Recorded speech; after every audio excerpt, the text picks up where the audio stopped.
because then I go straight into my motor exam. So we go from like being here to having the patient go up like chicken wings. And what you want to do is tell them to resist you completely, so don't let me push you down. And that's how you want to push. Okay? From there, you want to go up to here. You want to always hold the shoulder because you want to isolate that bicep muscle, and people can use their back and their shoulder blade to actually pull backwards. So have them pull towards you for biceps and push away for triceps. Remember, triceps are always a little bit weaker. Pull in here and push out. For wrists, I have people stop traffic, and then I push down this way. A lot of our neuromuscular doctors who peripheral exam is all they do actually have them like they're driving a motorcycle hold up, and that's probably because it's easier than to flip and turn them up to do extension. Exactly. Yeah, like that. It's a little weird. Imagine doing it like this. Like that's awkward, right? So that's it for upper extremity. Those are your upper extremity muscles. Takes 30 seconds. I then have the patient hold onto the table and ask them to lift this leg straight up off the bed, like that. And same thing here. And then kick straight out towards me and pull back. And kick straight out towards me and pull back. And then toes up towards the ceiling and down towards the ground. That's it. That's your screening exam. It's a little bit different when we're laying down, and we'll do that before we do the NIH. I'll show you how to do it. I don't test hip extensors because it's awkward. It doesn't give you a lot of information because you don't get good like positioning to actually test that. And again, your extensors are almost always stronger than your flexors. So if you're going to be weak, you're going to be weaker in your flexors. So we just skip that. Okay? And we'll see people, like med students try to do that and stuff. It's just not worth it. Flexes down there and kind of go all the way back up. Yeah. So first, I do the Babinski. It's the meanest test ever because people are usually ticklish. You start lateral, and you go up under the foot like that, and see how her toes flex down. That's exactly normal. This one she doesn't do, but I know. She's trying really hard not to. Oh, I don't know, I wasn't pull away. No, you're fine. When you're doing an ankle reflex, make sure you dorsiflex the foot, and don't have them hold the foot up. You want to dorsiflex the foot. See that? Same thing on this side. You have good reflexes. Knees, I always feel where I'm going. Oh! That's the power. Remember when you're doing reflexes that you want it to be a pendulum motion. It's all about your wrist motion. You want to hold your hammer, no matter what hammer it is, down at the bottom. Don't hold it up the top, and don't bang in the patient like this. That's not going to get you reflexes. It just improves the patient. So you want to hold it at the bottom, and you really want to flick your wrist. Okay. And then if you have the long one, this is the easiest way to do it from above. It's so funny. I can feel like going down my leg. And when people are hyperreflexic, you want to test what's called adductors here. She has them. You probably have them on both sides. Which means that she's a 3 here. So you can see this side, she goes that way. Her reflex, actually, the knees come together every now and then. See that? Like that one. Equal on both sides. It's nothing to worry about. Again, you're looking for symmetry with reflexes. For arms, you want them to relax and hold their arm here on the leg. I always do brachioradialis about 1/3 of the way up, right on the bone. You see that there? You are jumpy. I don't, you know what, I'm not trying, I'm not supposed to happen. You typically see fingers flex, and you can see wrist go up. That's normal. I like this side I know, more, you do little right? biceps on this side. See how she jumps there? Okay. Freak. Biceps is hard to get. You want to feel where the tendon is and really leave your finger there. And mine does this too, where it really is more supination when they're in this position than it is extension. You're just young. Young people have good reflexes. So that's biceps on both sides. And then tricep. Some people learn to do it this way. So you just relax into my hand and then hit there. I think that's awkward for you and the patient. So I always hold their hand here and stretch it out and do it that way. And then you can also feel their arm extend. So I do that on both sides. See? You're a little jumpier. If you're looking for a pectoralis reflex, which, so like if I'm worried about her being a little brisk, I'll actually hit her up here. See how she moves down there. Where was I moving? Your hand moves. But she does it on this side too. Can you see that? see how she jumps, her bicep goes a little, so she's actually spreading down that arm. Equal on both sides, not concerning. That's it for motor. Questions about that? I always start by just doing light touch, like I said. And basically that's like just my basic screen for is there one area where they can't feel more than the other. So I ask if you could feel this, and if it's the same as this side. Yeah. And how about down here in your legs, and down in your feet? And then, again, most people with neuropathy will have length-dependent neuropathy. So starting distally and working your way up. So I always start at toes. Do you feel that there? Yep. Is it pointy? Yeah. Does it get any pointier as you go up? How about up here? And if they're normal, like to ankle, I usually stop. Same thing kind of in the hand. Pointy there. Like a kill it. This is why I don't like these things, is because they like die as I'm doing them. And that's it. If they have sensory problems going all the way up their leg, then you're going to want to do back and trunk. So you would move their down and you would start on one side and go up and ask if it feels, they can feel it all the way, and ask if they can feel it on the other side. And a lot of times patients will not be able to feel it till about here, and then they'll all of a sudden get sharp. Okay? And then you would want to do the same thing on the trunk if Can you they were to not get. feel like anything up until that point, or they just feel like they don't feel the sharp part? Sometimes it's just not sharp. Sometimes they don't feel anything at all. So you have to ask that, can you feel this, and does it feel the same on both sides, and does it feel different than like up or down? And a lot of times in the arms and stuff, that's what I'll do too. So say they can't feel here, so you want to know, is it because it's all the way around the hand, or is it because it's a C6 root, right? So you want to test here compared to here, which is your C8. You want to test here compared to here, test the other side, and that's how I do it. And sometimes I'll just do here and here as well to compare both sides. So the best cheat of neurology is that you have two sides of your body, and they're the same, and they should be the same. So you can cheat. Vibration, remember I said, goes on the joint, so I always hold the joint and put it right on the bone. You feel that there? Same thing, kind of here. I will, if they can feel it, I'll then ask them to close their eyes, and I will count to 10, and I'll ask them to tell me when it stops. If they tell me it stops before 10, then that's abnormally diminished. And then I would check up the top here, shin, knee, that's about as far as I go, and I document diminished vibratory sense to the knee, or something along those lines, okay? Do the same thing on the other side, and then I will do hand, just these knuckles, and then sometimes these knuckles, just to see if it's also in the hands, if it's extended, but most commonly you'll see vibratory loss just in the feet. Okay. Proprioception is the one I was saying, you want to hold the side of the finger so that you don't give the pressure, and you're going to show them this is up, this is down, okay? And then you have them close their eyes and you say, tell me which way it's going. Up, down, down. Good. And I don't, so some people will go up and then move it back to midline, and then down and then move it back to midline. I think patients get confused by that because they're like up, down, but you're just trying to go to midline. You don't necessarily want them to go down. So I just go from wherever I stopped. That's how I move it. And you do the same thing with the big toe. So you would hold here and you would say this is down, this is up. Tell me which way I'm going. Down, down, up, down. Good. If they get 50% right, they're guessing. So remember that. You want them to get almost all of them right. They can get one or two wrong. Sometimes patients will say left, right. There is no left or right. Up or down are the only options here. So call them on that.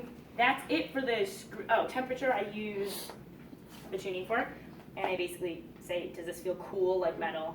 Same amount of cool here, and same down here and down here. And if they have neuropathy, I'll run it up their leg and say, does it get colder as it goes up? Because that could be a good sense of where their neuropathy changes as well, like how high it's gone. Okay. 2-point discrimination, and what that means is that you get like 2 pins or two sticks, and you will actually ask them to point, close their eyes and point to where you poke. So close your eyes for me.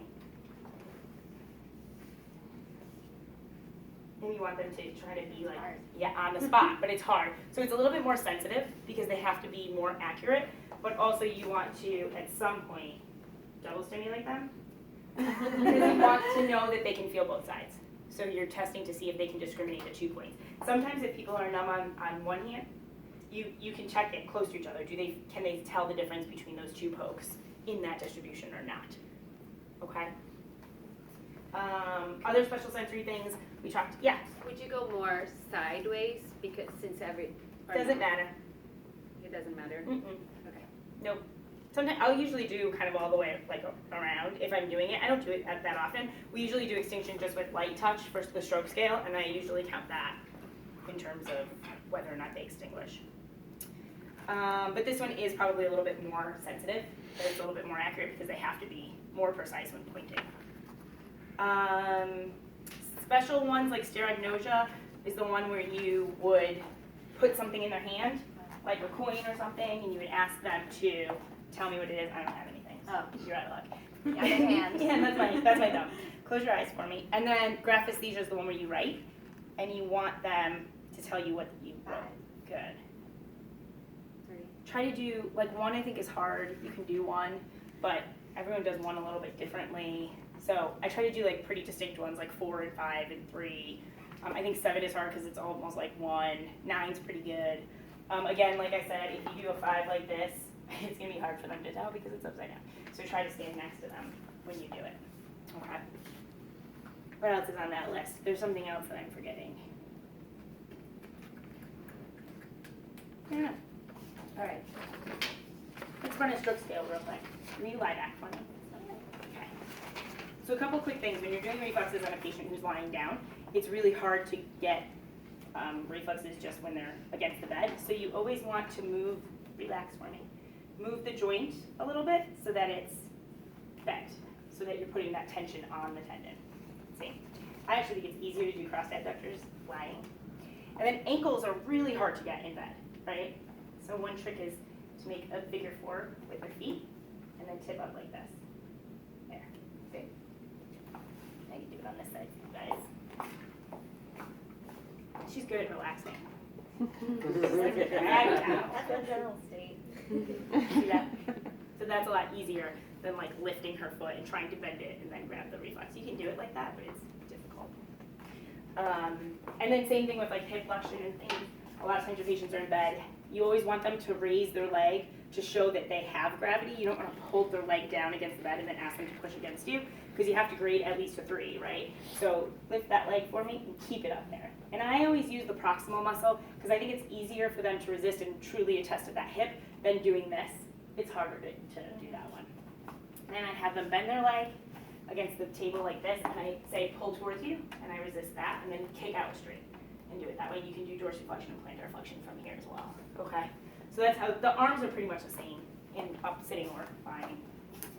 So then when you have a stroke come in, they're basically like this. This is how they all come in. And you want to ask them, the first questions are, the first thing is alertness. Are they awake? She is. Then you ask them, can you tell me your full name? Look at that. That was even a middle name. Full. Tell me where we are right now. We're in St. Albert's Hall. Perfect. Can you do a couple things for me? Close your eyes real tight. Open them again. Good. And then make fists with your hands and open them. So that's commands and questions. Done. So then you go to eyes. So follow my finger with just your eyes. You want to make sure that their eyes move all the way. And then look straight here. Do you see my fingers wiggling? Point to which side. Good. Now. And now. Perfect. So that can test your visual extinction as well when you're doing that. So I'm a firm believer in doing as much as you can, like at the same time. And then we check arms. So you can have them do both arms or one arm. Hold your arms up just like this. And a lot of our stroke attendings will do it like this so they can look for pronator drift while they're testing this kind of drift as well. Because even though this is not in the NIH stroke scale, it gives them a lot of information when they're thinking about whether or not to MRI the patient to look for a stroke. So you count to 10 with the patient. Try to do it pretty steadily. So 1, 2, 3, 4, 5, 6. See, about 6 it feels like forever, right? But so you have to really try not to speed it up. Once they hit 10, you can have them lower their arms. And then you do the same thing with the legs. And I do the legs one at a time. Lift this leg for me. And you count to 5, 4, 3, 2, 1. Relax. Same thing with this side. 5, 4, 3, 2, 1. Perfect. And then sensory is similar to vision. Do you feel me touching you? Which side? Left. Good. Now? Now? Yeah. Good. Same thing here. Which side? Right. Here? Left. And here? Right. Now? Good. That's it. Sensory and extinction. You are supposed to use pinprick. We typically do light touch first and then pinprick if they're to confirm. Take this pointer finger and touch your nose for me. Come on here and touch my finger. Back to your nose. Back to my finger. Good. Same thing with the other hand. And typically in weak stroke patients, you only do the hand that they can move, okay? Because they're not going to be able to do it with the other one. Take your heel, touch this knee for me, wherever it is, and slide it down the front of your leg. Good, same thing on the other side. Perfect. And then we use a little book, if I can find it. And you do the language stuff. So you start with the cookie jar picture. Can you see that there? Can you tell me what's going on? Yeah, a mom washing dishes. Such a assumption, but okay. And the sink is spilling over. Yeah, how would I know she's a mom? Oh, good. Yeah. Okay. And then the sink is spilling over, and we got some kids trying to get cookies in his football chair. Perfect. That's about all you need. So I basically want to know that she can see both sides of the picture, and I just need basically one sentence from each side to see how fluent she is. So that's about how I judge that before I flip. And then you ask how many, can you name these for me? Glove, feather, tree, and tree. Cactus, key chair. Okay. Tree and hammock tree. That's this one. Can you read these? You know how, down to earth, I got home from work, near the table in the dining room. They heard him speak on the radio last night. Perfect. And then these ones? Mama, tip top, 50-50, thanks, Huckleberry, baseball player. Perfect. So for her stroke scale, she gets a 0, which is great. So alert, she follows all commands, she answers both my questions correctly. Her gaze moves to both sides without any sort of deviation. If she were to have a deviation, you'd have to do doll's eye because you get a 2 if it's not overcome with the doll's eye, and if it is overcome, then you get a 1. So that's just one thing to remember. Visual fields were normal. She saw the wiggling on both sides. Oh, I forgot to have you smile. Can you smile for me? No facial droop. Motor was intact in the arms and the legs. She had no ataxia. She had normal sensation. Her language was fluent and clear and appropriate, and I didn't pick up any dysarthria or extinction. And again, I had done extinction both with the visual and with the sensory, so I had done at least 2 modalities. That's it. So remember when someone comes in really sick as stink, headache, fevers, really no other like symptoms to make you think about like a UTI or pneumonia or something like that. You may want to test them to see if there's meningeal irritation, and one of the ways you can do that is by stretching the meninges out and seeing whether or not they react to that. So one thing we always document is that their neck is supple, and what that means is that when I roll her neck, she doesn't have pain, and when I lift up, she doesn't have pain. This is also a test of the Brudinsky sign. I think I got that correct this time. Where when she lifts up, if her knees were to draw up, because that's so tight that you're pulling the meninges and it's moving her legs as well, that's positive. The Koenig's one is the one in the leg, where you're going to bend her leg for her, and then you're going to straighten here, and she won't be able to do that, and she'll be in horrible pain if it's positive. It doesn't matter which one's positive. If either one is positive, you're concerned about meningitis and you're covering the patient. Okay? You can get meningeal irritation from things other than meningitis, but especially in primary care settings or the emergency room, that's the big thing you're worried about. That subarachnoids can sometimes cause that, but you should have other symptoms. Like they're tired and they are complaining of photophobia and things like that. Questions, concerns, reflexes. So if you're checking asterixis, again, abnormal movements, someone's kind of confused. Remember that when someone's obtunded or confused or delirious, they're going to have a really high stroke scale. So one of the things you can do to give you a hint whether or not they actually have a stroke or is it something metabolic is to actually check for abnormal movements like asterixis. So you have the patient just hold their hands up like this, and what you'd see is they can't hold the posture. They can't hold the tone. So either they flap together, or they flap one, or they drop the whole arm, but it's basically negative myoclonus. So they can't hold the tone when they're trying to hold the posture. They can't keep the tone in their arms. And tone is a good thing to check too. So when we're doing muscle bulk, remember we're looking for atrophy and things like that. You also want to check the tone in a patient. You want to be moving them voluntarily, so it's hard. You want them to really relax. You want to check it slow to see if there's rigidity all the way through the motion, and then you want to do it fast. And we have a spasticity attending who counts 1, 1,000, 2, 1,000. That's how he knows how fast to go to check for spasticity. Your paper, I think, says circumduct, which you can do. I think that circumduction is a little less like of a natural movement here, but in the wrist, it's definitely circumduction to get tone. Okay. So you're looking for the person like twitching? Nope, you're looking for like inability to move. Oh. So like literally tightness, just the like tightness. literally Oh. tightness of the muscles, or a lot of times the cognitive rigidity. So remember in Parkinson's, it like ratchets, and you can feel that as you're moving it. It should go with the sound effects.